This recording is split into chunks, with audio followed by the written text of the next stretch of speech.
os mandamentos, né? A gente viu até o terceiro mandamento dentro da doutrina, como é analisado. Então, hoje nós vamos ver o quarto mandamento, ou seja, nós estamos vendo exatamente os 10 mandamentos na luz da doutrina espírita, dos ensinamentos do Kardec e dos nossos amigos variados da espiritualidade que ajudou a escrever. Bom, o quarto mandamento, o terceiro é aquele não tomar o nome de Deus em vão. A gente já falou a semana passada. O quarto mandamento, escrito por Moisés e dentro do Pentateuco judeu, ou do Torá, ou da Bíblia antiga, é o seguinte: guardar o diabo. No livro Êxodo, capítulo 20, versículo 7, está escrito: lembra-te disso e farás todos os trabalhos, mas o sétimo dia é o sábado dedicado ao Senhor teu Deus. Não farás trabalho algum, nem tu, nem teu filho, nem tua filha, nem teu escravo, nem tua escrava, nem teu gado, nem o estrangeiro que vive nas tuas cidades, pois em Senhor fez o céu e a terra, o mar e tudo que neles há. Mas no sétimo dia ele descansou. Por isso o Senhor abençoou o dia de sábado e o santificou. Segundo a doutrina, é necessário buscarmos o sentido da letra, o sentido da escrita, para podermos entender esse mandamento, devido à necessidade fisiológica, tanto no homem quanto nos animais, que é o dia de descanso, que é o descanso de vital importância para a recompensa e recuperação de suas energias e para não morrerem de esgotamento. Para o homem, podemos perceber outra necessidade de natureza religiosa, ou seja, se reservar um dia para que pudéssemos nos dedicar às atividades religiosas, às caridades, à ajuda a quem precisa. Sem esse mandamento, haveria exploração do trabalhador, grande dificuldade para que uma pessoa viesse a se aprimorar espiritualmente, pois lhe faltava o tempo para se dedicar a isso. Ou seja, a minoria eram os senhores do poder da época do Moisés, os ricos. E os que trabalhavam eram mais escravos, então tinha que guardar um dia santo para que eles tivessem o repouso do seu corpo e também se dedicar a se encontrar com Deus na sua casa. Guardar um dia para a religião, sem ociosidade, praticando a caridade, ou seja, praticando trabalhos em prol da melhoria, da orientação e confraternidade junto a todos os irmãos. Esse é o quarto mandamento. O quinto mandamento, honrar pai e mãe, que no livro Êxodo, capítulo 20, versículo 8, diz: honra o teu pai e a tua mãe, para que vivas longos anos na terra que o Senhor teu Deus te dá. Os judeus imaginavam que vida longa na terra era sinônimo de estar nas graças de Deus, de acordo com a sua compreensão da realidade espiritual. Eles só aceitavam a vida física e o lógico para eles de viver muito significava um prêmio. Percebemos então isso na Bíblia, quando em suas narrativas encontramos pessoas tendo um longo período de vida. Temos, por exemplo, os que viveram 840 anos, 810 anos, 895 anos, 962 anos, 979 anos. E que, se entendermos na literalidade, iríamos encontrar e contrariar o que consta na Gênese, que é o quarto livro deles, no capítulo 6. E o Senhor disse: meu espírito não ficará para sempre no homem, porque ele é apenas carne, não viverá mais que 120 anos. Então, tinha uma explicação em um outro livro, feito mais adiante, de que você se você fosse bom, você viveria 100 anos. Mas lá na frente, Deus explicou para Moisés: o meu espírito não ficará para sempre no homem, no corpo, que ele é apenas carne. Não viverá esse corpo mais que 120 anos.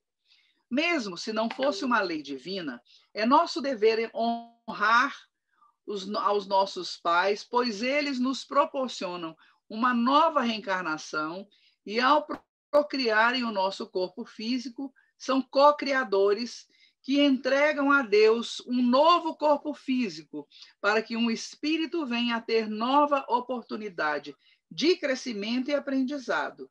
Pela porta da reencarnação, essa educação moral, e caso não puderem dar mais deles para nós, é porque muitas vezes nós somos espíritos rebeldes e não lhes damos ouvidos. Tudo fazem a nosso favor e por amor. Isso os pais, né? Quantas vezes revoltamos na adolescência e nos tornamos maduros, ou ao nos tornarmos maduros, não somente ser que o que os pais nos fizeram não faltou o ingrediente do tempo, lembraremos as noites que passaram preocupados com a nossa saúde, e uma simples gripe era motivo de preocupação, e dar-lhes-íamos mais respeito então e mais valor. Quanto é significativo o carinho da nossa mãe, que nos carregou no colo, oferecendo seu peito para que sugássemos leite materno, importância vital para o nosso desenvolvimento físico e até mesmo emocional e mental. Tantas coisas que devemos aos nossos pais para termos sempre uma gratidão e um respeito para com eles, que tanto merecem.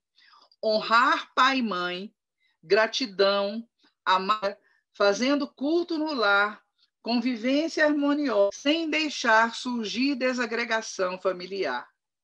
A lei da humildade diante dos que vieram com amor e carinho, nos dando sempre o seio familiar.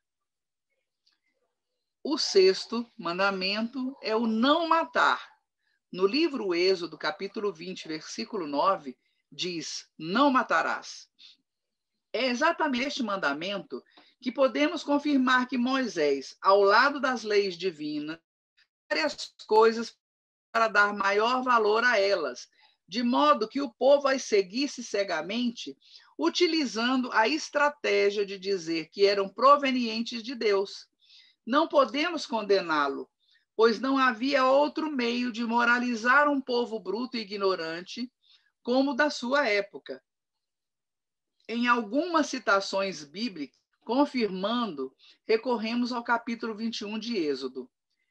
No capítulo 12 do Êxodo, no versículo 12 do capítulo 21 do Êxodo, diz: quem ferir mortalmente um homem será punido até a morte. Versículo 15: quem ferir o pai ou a mãe será punido de morte. 16: quem saquear uma pessoa, quer tenha vendido ou ainda encontre em seu poder, será punido de morte. 17: quem ama a mãe será punido de morte. E no livro Êxodo, capítulo 22, a gente encontra mais ainda. 17: não deixarás feiticeira. Será que a Santa Inquisição não se baseou nesse parágrafo? Não se baseou nisso para levar a fogueira os hereges da feiticeira, ou as feiticeiras, ou os magos da época? Será? No 18: quem tiver relações com um animal será punido de morte. 19: quem oferecer sacrifício aos deuses e não unicamente ao Senhor será condenado ao extermínio. Explicação. Em uma compreensão racional da Bíblia, devemos levar em conta os fatores culturais relativos ao povo e à época e à legislação de Moisés, que foi ditada por Deus. E quando o povo hebreu se encontrava no deserto, nele permaneceu por 40 anos. Não havia construções em alvenaria, para colocarem nelas em reclusão os criminosos, e não havia como deixar pessoas apenas vigiando. Era mais cômodo, então, até mesmo recomendável, que a morte fosse a pena para todos os crimes. Por isso que ele fala, é condenado à morte. Porque como eles andavam no deserto, não tinha cadeia, não tinha alvenaria, prédio de alvenaria para deixá-los reclusos. E não tinha ninguém que pudesse ficar parado ali, plantado no deserto, vigiando e deixar de caminhar com os outros. Então, era mais fácil a morte. Não matar, não nos cabe retirar a vida de qualquer irmão. Devemos ter amor ao invés de ter vingança no coração. O 7º, não adulterarás. Isso aqui é o que a gente já discutiu, né, Ney, há dois cultos atrás. No livro Êxodo, capítulo 20, versículo 10, está escrito assim: não cometerás adultério. O significado de adulterar, primeiro, é falsificar e contradizer. Segundo, corromper, viciar, deturpar, deformar. Terceiro, mudar, alterar, modificar, cometer adultério, infidelidade conjugal. Esse mandamento, algumas vezes dito da seguinte forma: não pecar contra a castidade é a castidade definida como abstinência dos prazeres sexuais. Não seria uma lei para justificar o celibato, então?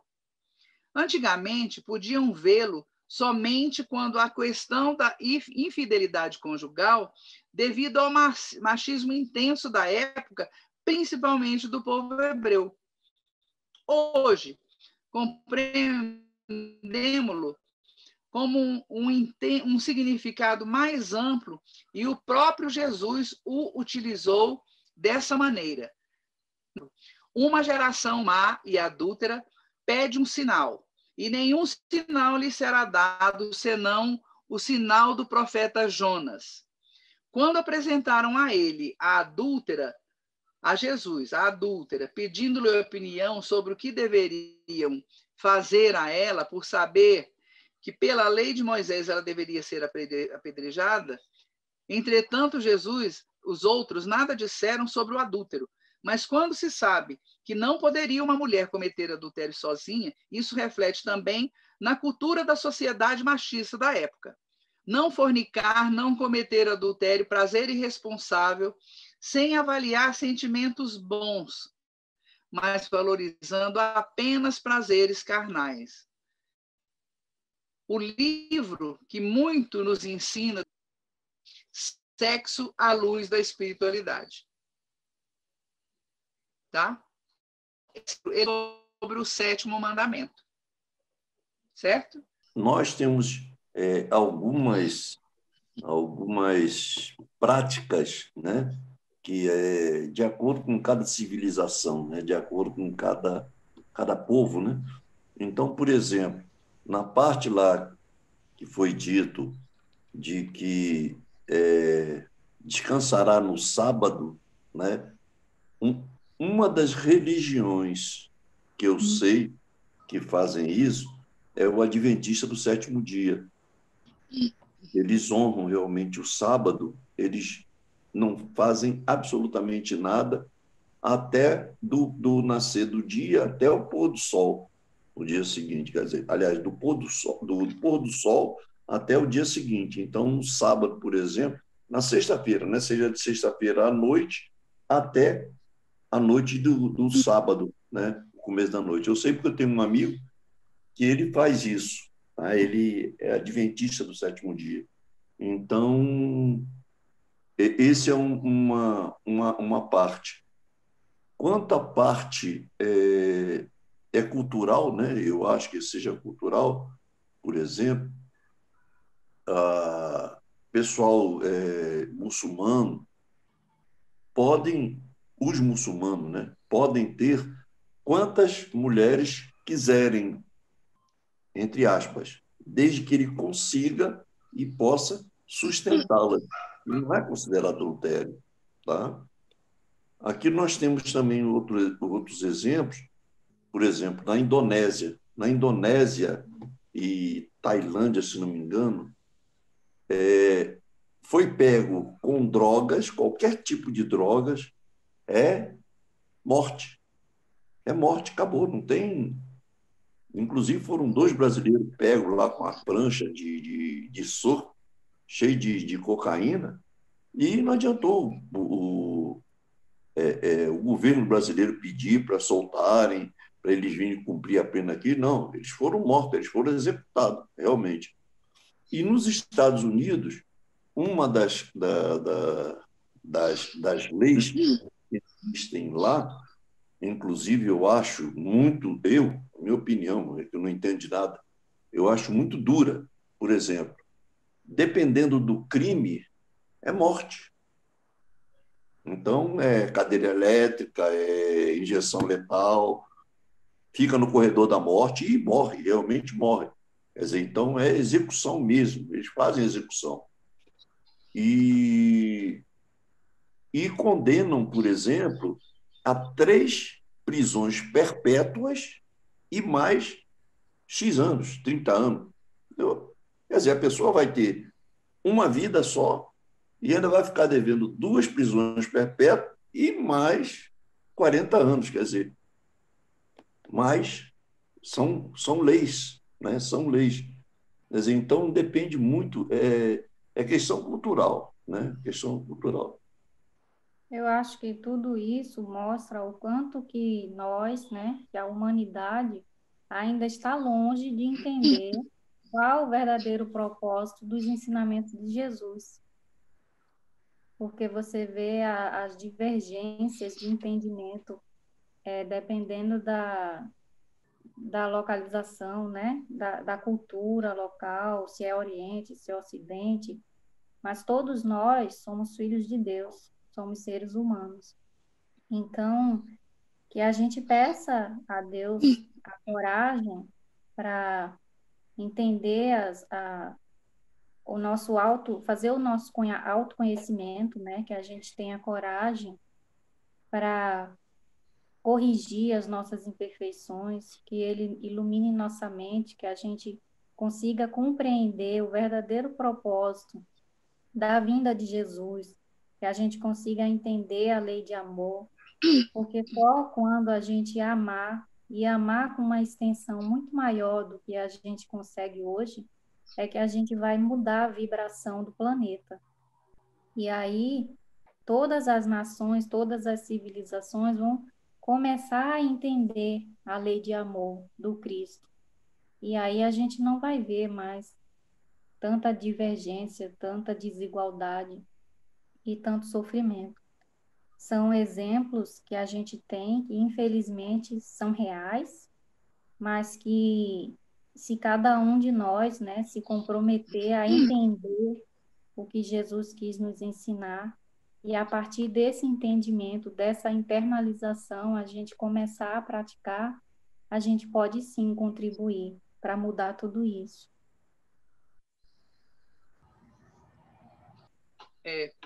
Como os hebreus eram um pessoal muito,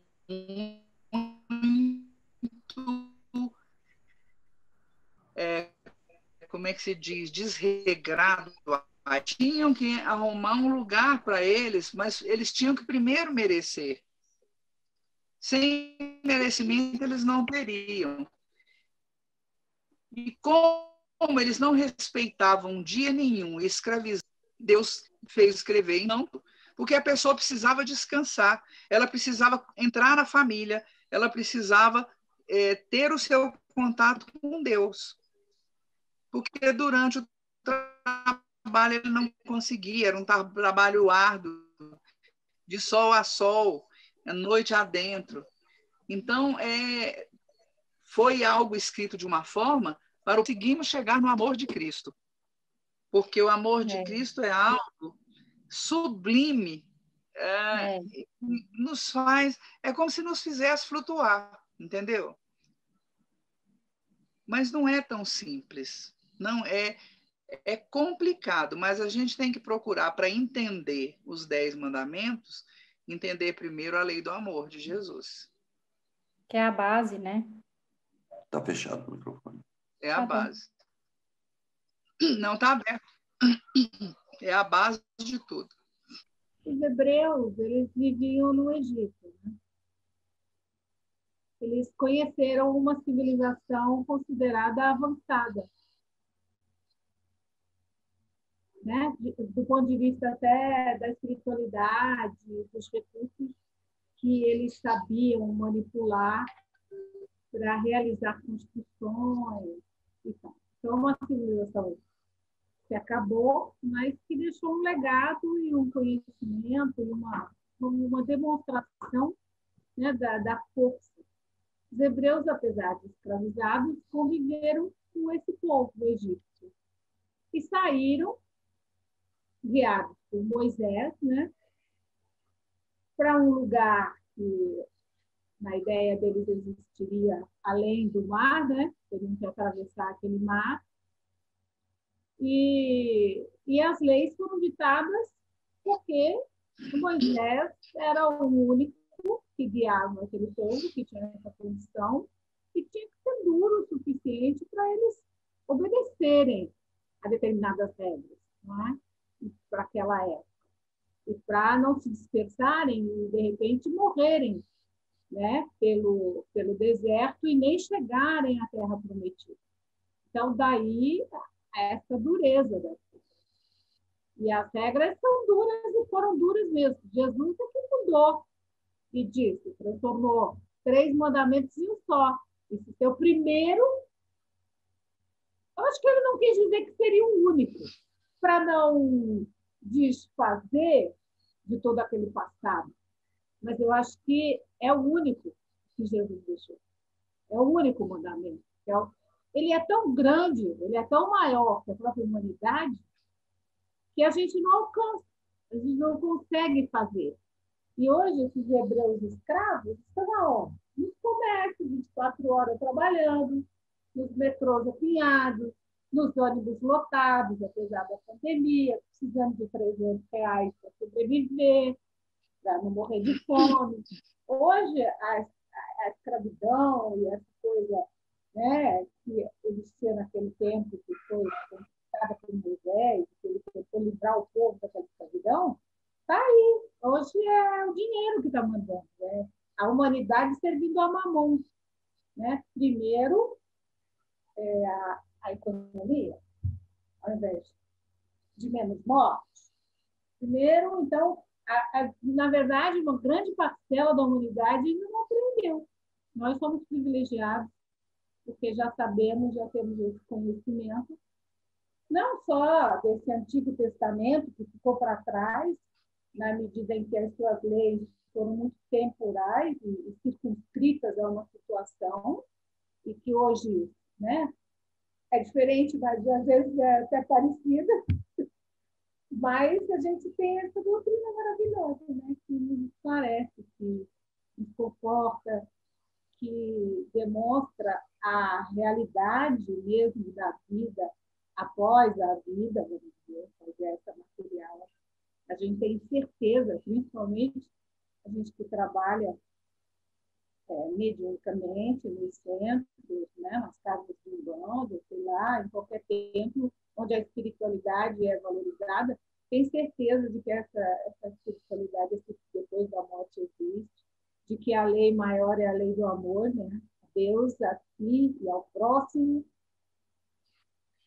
e caminha nesse sentido, e caminha sempre nessa direção, no todo dia, né? E tem que ser assim, no todo dia, porque a gente tem que ser pragmático, a gente está materializado aqui nesse mundo das sensações físicas, e precisamos de concretizar.